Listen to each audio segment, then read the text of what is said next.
tumepata swali kutoka kwa mdau wetu mmoja. Yeye anatokea mkoa wa Lindi, wilaya ya Ruangwa. Yeye anasema kwamba anasumbuliwa sana na mapele.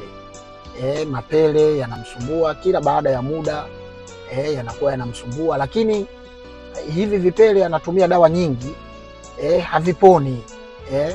Kwa hiyo anasema kwamba anaweza kujua dawa ya kutibu haya mapele aliyokuwa nayo na yakaisha kabisa.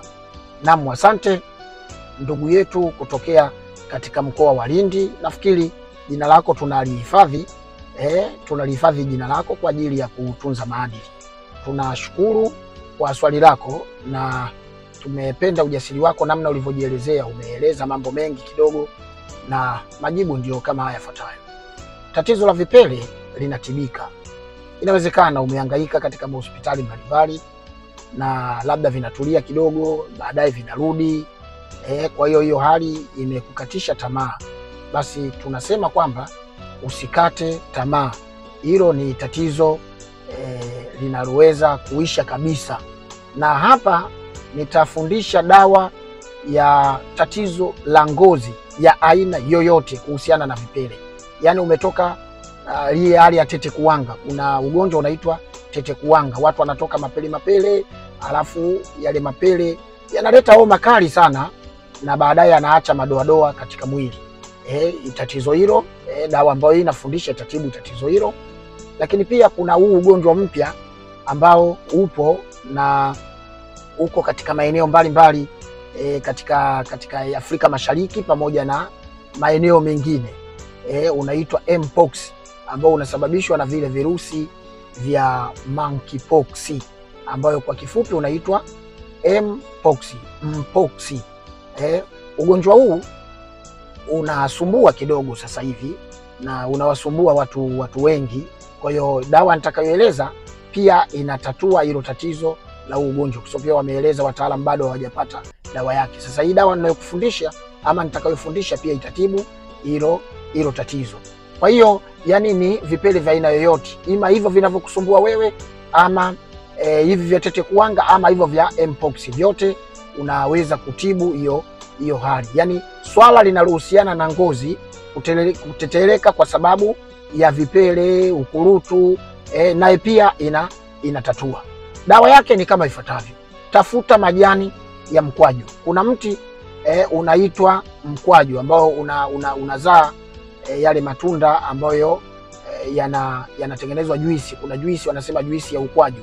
Sasa mti wake, lile tunda la ukwaju, mti wake ukiupata ule mti, chukua yale majani, unapurula, ina vijani vidogo vidogo ule mti, chukua yale majani upate kiasi kadhaa. Kwa mfano unaweza ukachukua yale majani ukapata kama robo hivi, yani robo kilo.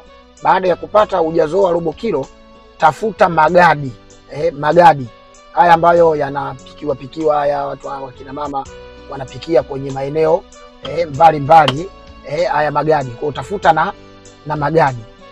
Magadi yanakuwa kiasi kidogo cha magadi, alafu ni kama vile vijiko vitatu vya magadi, alafu weka kwenye ujazo wa maji ya lita 4. Vijiko vitatu vya magadi, majani ya ukwaju yanakuwa robo kilo na maji yanakuwa lita 4. Weka jikoni, alafu yachemke yale maji, yachemke vizuri mpaka uhakikishe katika kuchemka kwake robo lita katika ile lita 4 imeishia jikoni, yani katika kuipika kwake kuchemsha.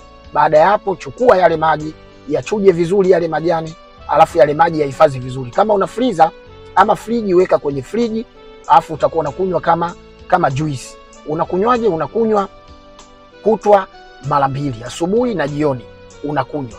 Alafu hayo maji unakuwa unayapaka kabla ya kulala. Unachukua yale maji unapaka mwili mzima, yani umetoka kuoga, baada ya kutoka kuoga sasa unataka kwenda kulala, basi unapaka yale maji kama ndio mafuta. Usipake mafuta, paka yale maji. Kwa hiyo unakunywa na kupaka hivyo jioni. Alafu na asubuhi pia ukishamaliza kuoga, Sasa kabla ya kutoka usipake mafuta, pakaa yale maji yale maji ambayo ni juisi ya ile yenye mchanganyiko wa magadi pamoja na majani ya mkwaju. Pakaa yale maji mwili mzima, sehemu zote zenye ukurutu, zenye upele, zenye hivyo vidonda kama vya mpox, yale malengelenge, pakaa koti. Basi utaona namna vinavyokauka pamoja na kufuta yale makovu ya vile vidonda. Sisi ni Kimimbi Herbal Clinic. Asante kwa swali lako mdau wetu kutoka mkoa wa Lindi, wilaya ya Ruangwa. Kama una swali lingine lolote, tuandikie hapo chini swali lako kwenye comment, nasi tutaliona kisha tutakujibu. Tunatibu magonjwa mbalimbali ya kibiolojia kwa tiba pamoja na ushauri. Karibu sana kwenye kliniki yetu. Karibu.